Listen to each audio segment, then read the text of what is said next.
어느 드라마에서 할머니가 손녀에게 이런 말을 했습니다. 넌 코스모스야. 아직 봄이잖아.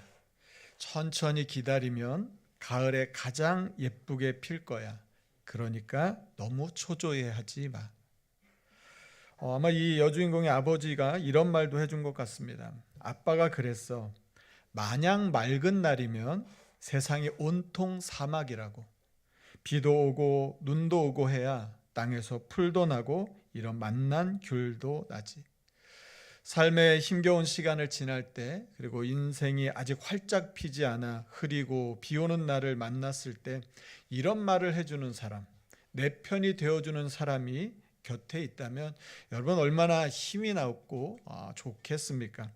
여러분, 여러분에게는 이렇게 여러분의 편이 되어주는 내 편이 있으십니까?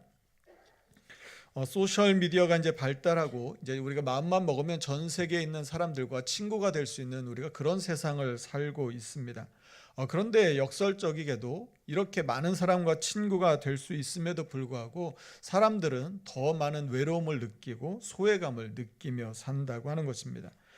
영국의 이 로빈 던바 교수는 친구를 이렇게 정의했습니다.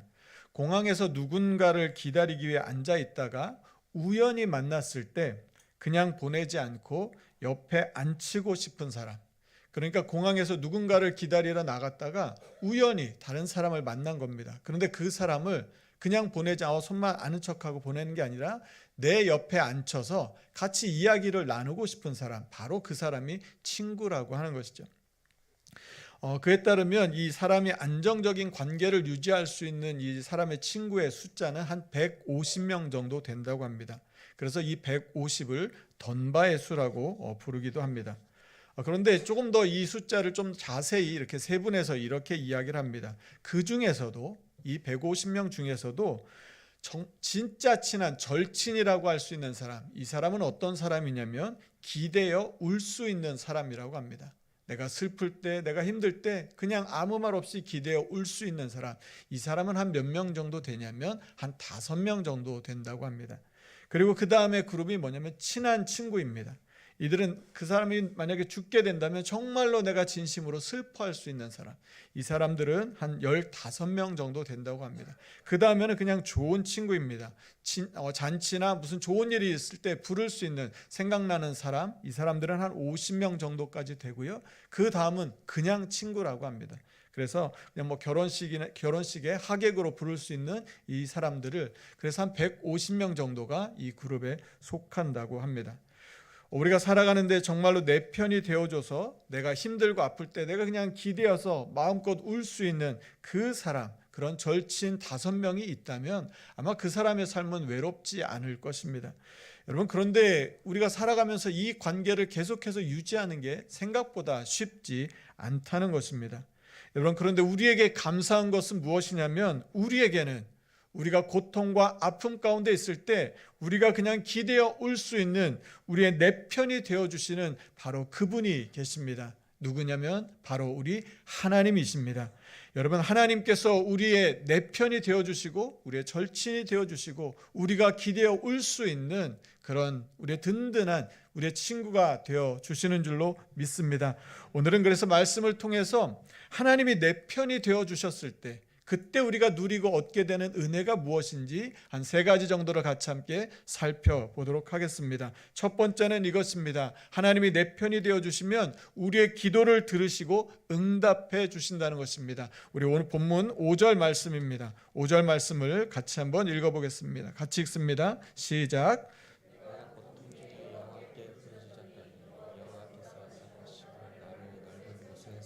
아멘. 우리가 고통 가운데서 하나님의 이름을 부르면, 하나님께 기도할 때 하나님은 우리의 기도를 들어주십니다.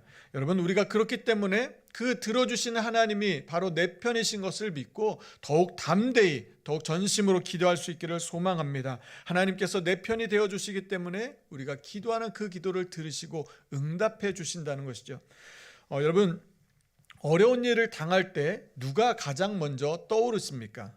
만약 우리가 고난을 당했을 때 하나님을 먼저 찾고 부를 수 있다면 이것은 하나님을 진정한 내 편으로 우리가 인정하고 고백하는 것이 될 수 있을 것입니다. 왜 그렇습니까? 사람들은 자신이 어려운 일을 만났을 때, 고난을 만났을 때 하나님을 제일 먼저 찾지 못한다는 것이죠. 왜냐하면 주변에 나를 도와줄 수 있는 사람들을 먼저 생각하지 하나님을 먼저 찾는 일은 그렇게 쉬운 일은 아니라고 하는 것입니다. 왜냐하면 하나님과 우리가 늘 가까이 있는 것이 아니라 하나님은 어쩌면 주일에 예배할 때만, 어떤 특별한 시간에만 우리 삶에 계시고 평상시에는 우리가 멀리 떨어져 있는 분으로 생각하며 살기 때문인 것이죠. 어느 회사에서 이 직장 생활을 하는 청년들에게 이런 질문을 했습니다. 내가 일하면서 가장 힘들었던 순간은 언제인가요? 내가 일을 그만두고 싶었던 순간은 언제인가요? 내가 지금까지 일을 계속하고 있는 이유는 무엇인가요? 내가 일을 하며 이루고 싶은 꿈은 무엇인가요? 이런 질문들을 던졌습니다. 자, 그러자 청년들이 자신들의 경험을 이렇게 쭉 이야기했습니다. 어떤 사람은 고객의 이 폭언, 이 언어 폭력 때문에 고객 앞에 고개를 숙이고 무릎을 꿇어야 했던 그 일들을 이야기를 했습니다. 그리고 어떤 청년은 경제적인 이유 때문에 그냥 어쩔 수 없이 직장을 다닌다고 그렇게 말하기도 했습니다.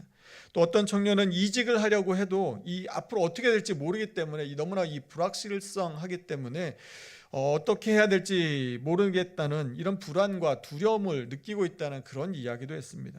그리고 예전에는 항상 꿈이 있었는데 이제는 꿈도 없이 그냥 안정적인 직장을 다녔으면 좋겠다는 이런 바람만 가지고 살아간다고 말하는 청년들도 있었습니다. 자, 그런데 그들에게 물었던 질문을 조금 바꿨습니다. 앞에 내가였는데 이 내가 대신에 어떤 단어를 넣었냐면 아버지라는 단어를 넣었습니다. 아버지가 일하면서 가장 힘들었던 순간은 언제였을까요? 아버지가 일을 그만두고 싶었던 순간은 언제인가요? 아버지가 지금까지 일을 계속하는 이유는 무엇인가요? 아버지가 일을 하며 이루고 싶은 꿈은 무엇인가요? 그동안 아버지는 늘 일을 하는 사람이었고 우리 가족의 이 생계를 책임지는 사람이었기 때문에 너무나 당연하게 생각했는데 한 번도 그래서 아버지가 어떤 마음일지 생각해 보지 못했는데 갑자기 아버지에 대한 질문으로 바뀌게 되니까 청년들이 깊은 고민에 빠졌습니다. 자, 그러면서 화면에 이제 무엇이 나왔냐면 그 아버지들, 그 청년들의 아버지들이 자신의 삶을 이야기하는 그 인터뷰 내용이 나오기 시작했습니다. 한 분이 이렇게 말을 했습니다. 이분이 택시 운전을 하셨는데 이분이 이제 처음 택시를 시작하셨을 때는 하루에 14시간, 15시간씩 운전을 하셨답니다. 그래서 보통 새벽 1시, 2시에 일을 마쳤는데 어느 날은 너무 어지럽고 몸이 너무 힘드셨던 거예요. 그래서 응급실로 가셨는데 거기서 이제 진단을 받았는데 혈액암을 판정을 받으셨다는 것입니다. 그래서 병원에서 이제 한 달 정도 치료를 받으셨는데 또 다시 퇴원해서 지금까지 여전히 일을 하고 그 택시 운전을 하고 계신다는 것이었습니다. 또 어떤 분은 이런 이야기도 해주셨습니다. 이분도 이제 택시 운전을 하는데 뒷자리에 손님이 술에 이제 만취가 되어서 보니까 자신의 그 아들, 딸 정도 나이가 되는데 막 욕을 하더라는 것입니다. 또 한 번은 손님이 앞에 타셨는데 앞에 발을 얹고 이래가지고 그러시지 마시고 이제 뒷자리로 가십시오 말을 했더니 그냥 앞면을 이렇게 때려가지고 맞기도 하셨다는 것입니다. 자, 그러시면서 이런 수모를 당하고 이런 일들을 겪으시면서도 그분들이 그렇게 하실 수 있었던 이유, 그렇게 하셔야 했던 이유에 대해서 다른 분들이 이렇게 말을 하셨습니다. 자신의 궁극적인 삶의 목표를 뭐라고 말했냐면 자식들 때문이라고 이렇게 말을 하셨습니다. 자식 키우느라 지금까지 해외여행을 한 번도 가보지 못했고 그만두고 싶은 생각이 많이 들었지만 가족들의 생계를 책임져야 했기 때문에 지금까지 일을 하고 계신다고 말씀하셨습니다. 그런가 하면 다른 분은 이런 이야기를 하셨습니다. 그분이 하셨던 말을 제가 한번 읽어드리겠습니다. 지금 와서 생각하니까 아버지가 너희들을 더 잘 챙겨주고 공부를 더 가르쳤으면 너희들이 더 편하게 살았을 텐데 아버지가 너희들을 더 잘 가르쳐주지 못해서 미안하다. 우리 작은 딸 태어나서 한 달, 2달 됐을 때 많이 안 좋아서 병원에 입원해 있었고 3살 때 화상을 입었을 때 아빠는 많이 힘들었단다. 사실 사는 게 그렇게 쉽지는 않아. 그렇지만 쉽지 않다고 해서 길이 없는 건 아니야. 어려운 일이 있을 때 그때는 엄마가 함께 해줄 수 있는 아빠 엄마가 해줄 수 있는 최대한 해줄 거야. 아빠는 내가 행복한 게 가장 좋아. 그게 아빠의 바람이야. 사랑한다. 그래, 너희들 사랑한다.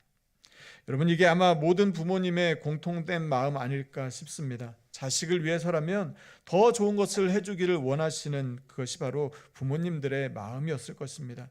여러분도 그렇게 자녀들을, 가족들을 돌보시지 않으셨습니까? 여러분, 그런데 이 마음이 또한 하나님 아버지의 마음이기도 합니다. 그래서 하나님은 우리가 고난 가운데 부르짖을 때, 하나님을 찾을 때에 그 소리를 들으시면 바로 달려오셔서 응답해 주시는 것이죠. 그 하나님이 내 편 되어 주시는 줄로 믿습니다. 하나님께서 내 편 되어 주실 때 우리가 얻게 되는 은혜의 두 번째는 무엇이냐면 두려움 없는 삶을 살게 해 주신다는 것입니다. 오늘 본문 6절 말씀입니다. 6절 말씀도 우리 같이 한번 읽겠습니다. 같이 읽습니다. 시작.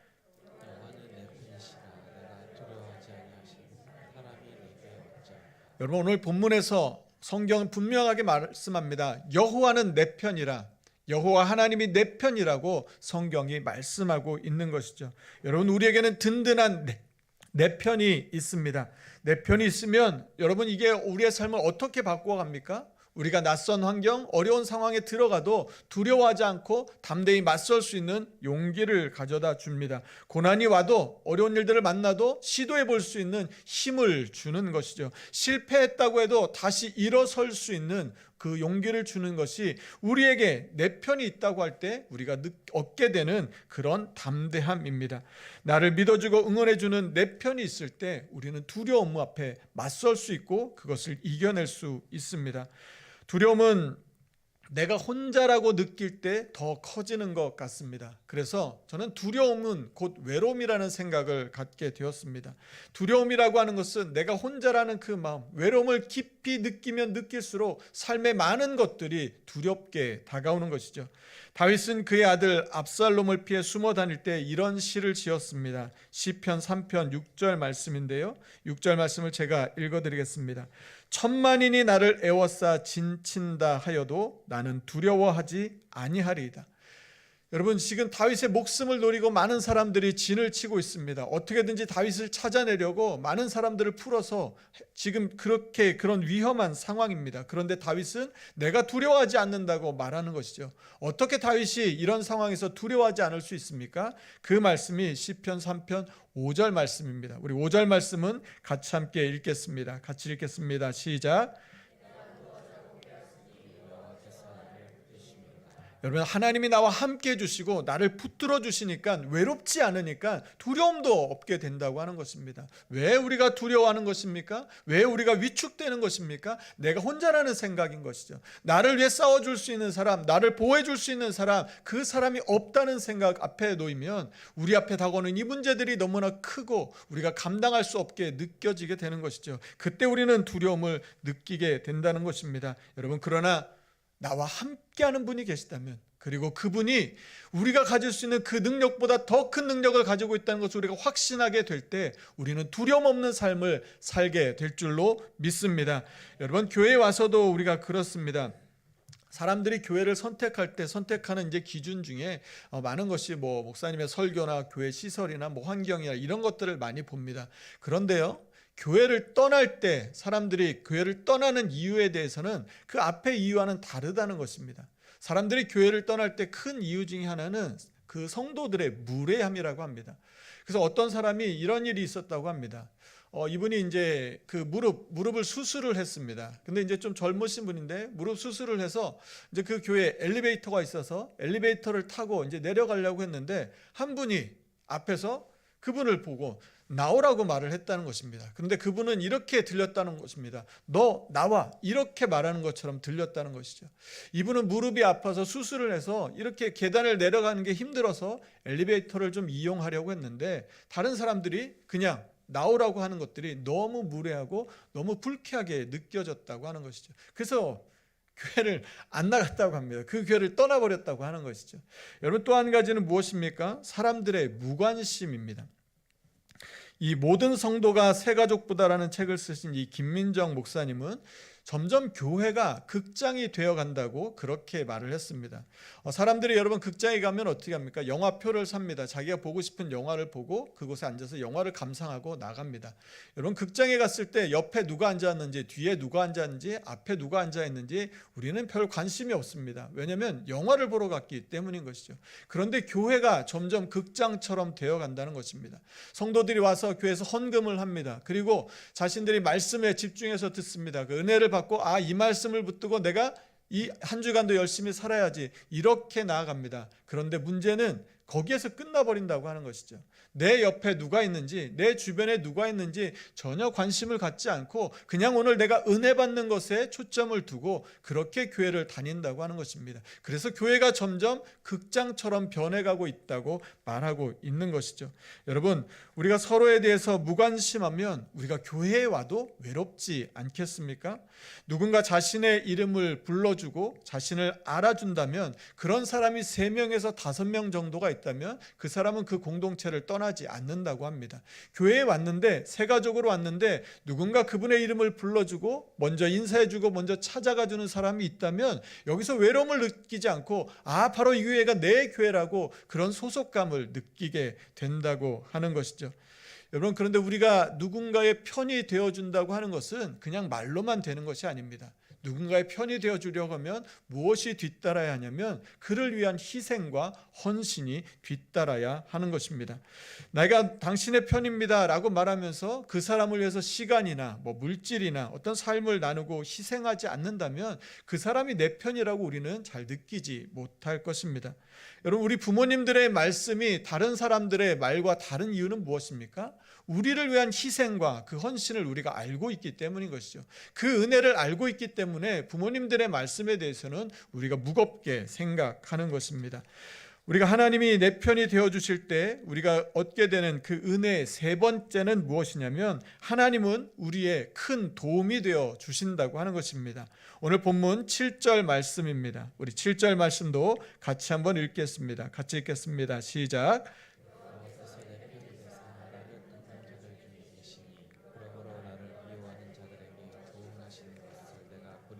아멘. 하나님이 내 편이 되어주시면 우리를 도와주십니다. 우리의 삶에 어려움과 문제가 생겼을 때 하나님이 도와주십니다. 그런데 한두 번 도와주시고 그치는 게 아니라 우리의 삶을 끝까지 책임져 주시고 영원토록 우리와 함께해 주십니다. 쉘 실버스타인의 이 아낌없이 주는 나무에 나오는 이야기를 잠깐 나누도록 하겠습니다. 먼 옛날에 한 그루 나무가 있었습니다. 그리고 그 나무에게는 사랑하는 소년이 있었습니다. 이 소년은, 어린 소년은 하루도 빠짐없이 나무에 와서 같이 함께 놀고 같이 함께 시간을 보냈습니다. 나무에 매달리기도 하고 그네를 뛰기도 하고 사과를 따먹기도 했습니다. 숨바꼭질도 하고 피곤하면 그 나무에 기대서 잠도 잤습니다. 소년은 나무를 너무 사랑했고 나무는 너무나 행복했습니다. 그런데 이제 시간이 조금 흘렀습니다. 시간이 흐르고 이제 소년도 이제 나이를 조금 먹게 되었습니다. 그러자 나무가 혼자 있는 시간이 좀 길어졌습니다. 그러던 어느 날 소년이 왔습니다. 나무는 다시 이야기했습니다. 예전처럼 이 줄기를 타고 올라와서 또 그네도 타고 즐겁게 지내자 그랬는데, 소년이 이렇게 말합니다. 나는 이제 나무에 올라갈 만큼 그렇게 한가롭지 않아. 그러면서 이런 말을 합니다. 내게는 이제 돈이 필요하다고 말합니다. 나는 이제 좀 돈이 있어서 내가 물건을 사고 그 물건을 사서 재밌게 놀고 싶어. 그러자 나무가 이렇게 말합니다. 그런데 나는 돈이 없어. 그러면서 이렇게 말합니다. 내게 있는 사과나무를 따다가 팔어. 그러면 그것이 너에게 돈을 줄 수 있을 거야. 그래서 소년이 그 열매를 다 따다가 팔았습니다. 그리고 돈을 가지고 이제 행복하게 지냈습니다. 그러다 보니까 이 소년이 또 이제 한참 동안 나무에게 찾아오지를 않았습니다. 그러다가 얼만큼 시간이 지난 다음에 다시 왔습니다. 그런데 이 소년이 이번에는 이렇게 말을 하는 것입니다. 나는 따뜻한 집이 필요해. 그런데 나무는 보니까 자기가 또 집을 가지고 있지는 않은 것이죠. 그래서 이렇게 말합니다. 그러면 이번엔 내 가지를 가져다가 너희가 원하는 집을 지어. 그랬더니 소년이 신이 나서 이 가지들을 베어다가 자기의 집을 지었습니다. 소년이 너무 행복해했습니다. 그러자 나무도 행복했습니다. 자, 그렇게 해서 또 한참을 지내고 이제는 나중에 이제 더 어른이 되어서 이 소년이 나무에게 다시 찾아왔습니다. 그런데 이번에는 소년이 이렇게 말하는 것입니다. 나는 배 한 척이 필요해. 자, 그러자 나무가 이렇게 말합니다. 그러면 내 줄기를 베어다가 네가 원하는 배를 만들어. 자, 그랬더니 이 소년이 그 배를 만들어서 타고 또 멀리 떠났습니다. 자, 이 시간이 점점 더 길어지고 소년을 보기가 너무 어려워졌습니다. 그러다 소년이 다시 찾아왔을 때는 소년이 이제 노인이 되어서 찾아왔습니다. 자, 그러자 나무가 소년에게 이렇게 말했습니다. 한숨을 쉬면서 미안해. 이제는 무언가 너에게 주었으면 좋겠는데 하지만 이제 내게 남은 것은 하나도 없어. 난 이제 그저 늙은 나무 밑둥일 뿐이야. 너무 미안해. 자, 그러자 소년이 이렇게 말합니다. 이제 내게 필요한 건 별로 없어. 그저 앉아서 쉴 조용한 곳이 있었으면 좋겠어. 나는 몹시 피곤해. 그러자 나무가 이렇게 말합니다. 아, 그래? 그러면 자, 이제 앉아서 내 밑둥이에 쉬도록 해. 너가 쉬기에는 아마 내 밑둥이 아마 최고일 거야. 그래서 소년은 나무의 말대로 그 밑둥이 나무 밑둥이에 와서 함께 쉬면서 행복해 했습니다. 나무는 자신의 모든 것을 다 내어주고도 행복해 했습니다. 그래서 이 책에서 계속 반복되어서 나오는 문장이 하나 있는데 그것은 무엇이냐면 나무가 했던 말인데 그래서 나무는 행복했습니다. 그래서 나무는 행복했습니다. 여러분, 우리에게는 아낌없이 주시는 내 편이 되어주시는 친구이신 예수님이 계십니다. 예수님은 요한복음 15장 13절에서 이렇게 말씀하셨습니다. 사람이 친구를 위하여 자기 목숨을 버리면 이보다 더 큰 사랑이 없나니 우리를 너무 사랑하셔서 우리 편이 되어주시고 영원한 친구가 되어주시기 위해 예수님은 스스로 십자가를 선택하셨습니다. 우리를 향해 보여주실 수 있는 가장 큰 사랑을 보여주셨습니다.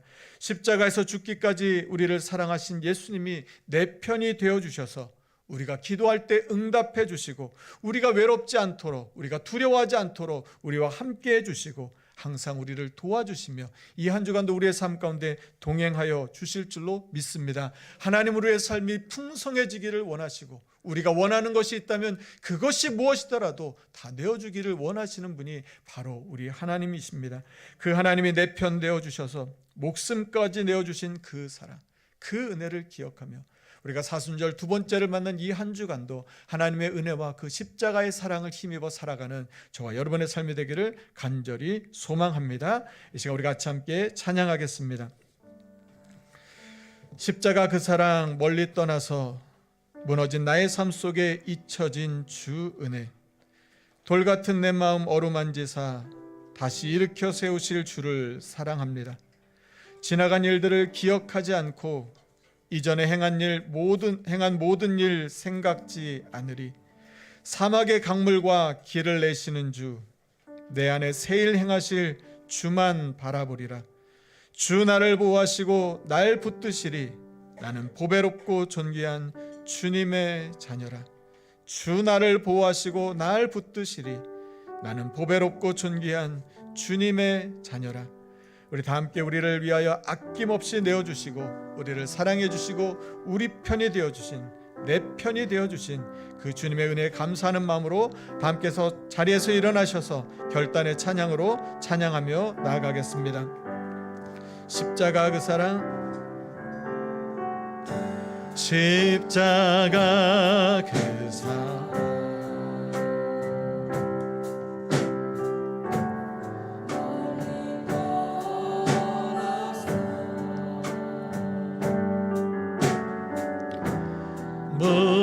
무너진 나의 삶 속에 처진 주의 돌 같은 내 마음 어루만지사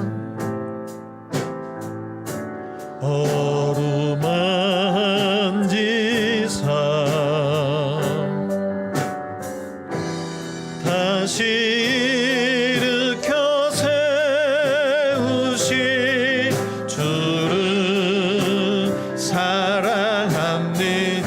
주 나를 보호하시고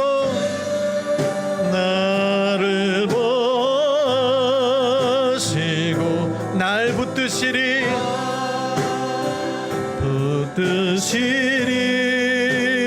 붙드시리 나는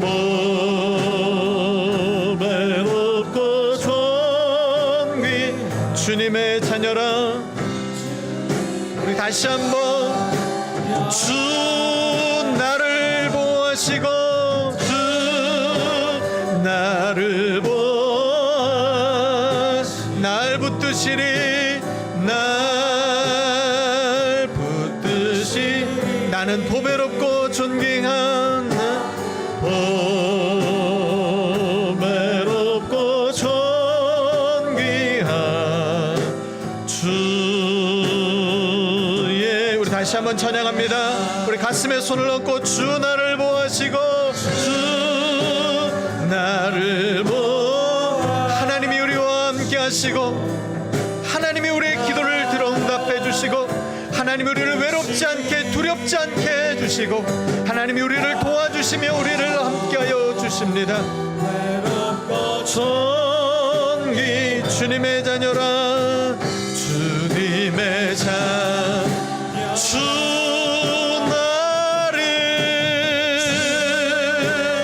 나를 보시 날 붙드시리 나는 보배롭고 존귀한 주님의 자녀입니다. 존귀한 주의 자녀라. 여러분 이 시간 우리 같이 한번 기도하겠습니다. 여러분 혹시 여러분이 수고하고 헌신하였는데 여러분의 젊음을 다 바쳤는데 여러분의 꿈도 포기하고 여러분이 좋아하는 것들도 다 포기하고 여러분의 가족들을 위해 살았는데 자녀들을 위해 살았는데 여러분의 식구들이 그거 제대로 알아주지 않아서 때론 외롭고 때론 쓸쓸하고 때론 허전하지는 않으셨습니까? 교회 와서 정말 아무도 모르게 열심히 섬겼는데 진짜로 아무도 몰라줘서 마음이 섭섭하고 마음이 상하지는 않으셨습니까? 여러분 그런데요 우리가 그렇게 당한 것 우리가 겪었던 그것에서 이제 우리 주님을 한번 생각해 보면 우리 예수님은 하나뿐인 아들 그 예수님까지 독생자까지 우리한테 내어주셨는데 우리는 그 사랑에 어떻게 했는지 여러분 우리가 그 사랑에 얼마나 고마워하고 얼마나 감사했는지 예수님은 하나님은 우리를 사랑하시니까 그냥 당연히 그렇게 해주셔야 된다고 그렇게 생각하지는 않았는지 주님 그 마지막 피 한 방울 마지막 그 물 한 방울까지 그 눈물 한 방울까지 우리를 위하여 다 내어주신 주님의 그 사랑 우리를 위해서라면 십자가에 달려 죽으시기까지 그 모든 것을 아낌없이 내어주신 주님의 그 사랑 때문에 오늘 우리가 살고 있으면서도 하루하루의 삶 가운데 얼마나 그 은혜에 감사하며 그 사랑을 찬양하며 살았는지 우리는 섭섭해하면서 우리는 허전해하면서 주님의 마음은 우리는 얼마나 헤아려 보았는지 사순절을 맞는 이 시간 우리가 다시 한번 주님의 그 은혜와 사랑을 기억하는 이 시간이 되기를 소망합니다. 하나님 고맙습니다.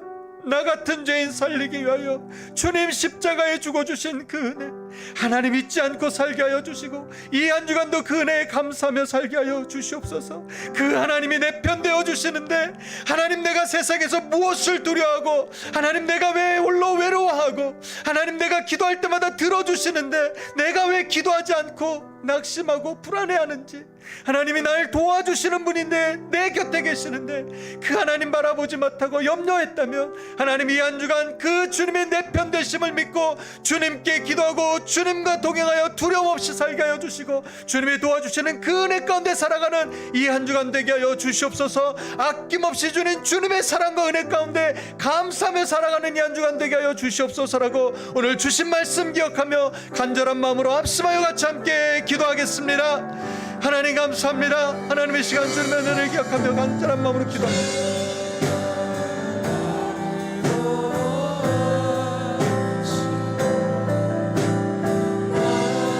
하나님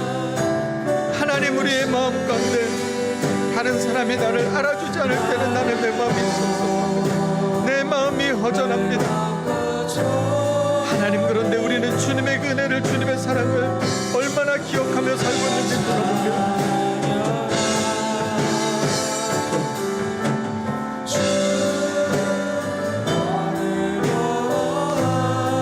하나님, 그 큰 사랑을 받았는데, 그 큰 은혜를 받았는데, 하나님, 우리는 그 은혜를 흘려보내지 못하고 다른 사람을 외롭게 하지 않았는지 돌아봅니다. 하나님, 다른 사람들을 무관심하지 않았는지 돌아봅니다.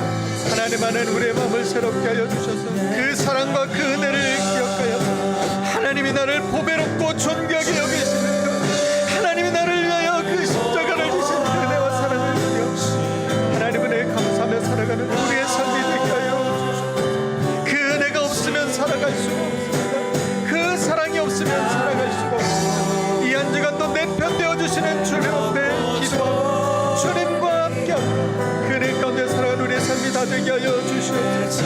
하나님 도와주시옵소서. 하나님 은혜 가운데 살아가서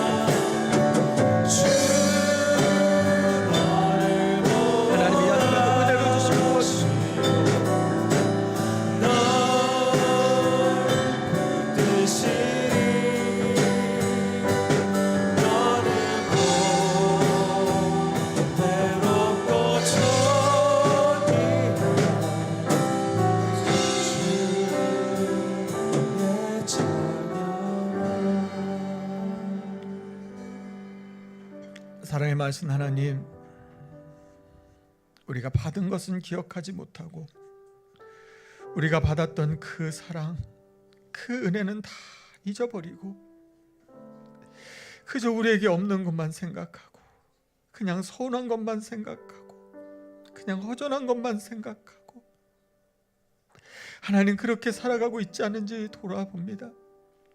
하나님, 내가 이 정도 해줬으면, 다른 사람이 나를 알아줬으면 하는 그 마음, 그리고 다른 사람들이 인정해줬으면 하는 그 마음 있으면서 정작 우리는 우리에게 생명을 주신 그 주님의 은혜를, 세상 어떤 것으로도 대신할 수 없는 그 큰 사랑을 받았으면서도 그 은혜와 그 사랑은 너무나 당연하게 생각하고 그냥 잊어버리며 지내지 않았는지 돌아봅니다.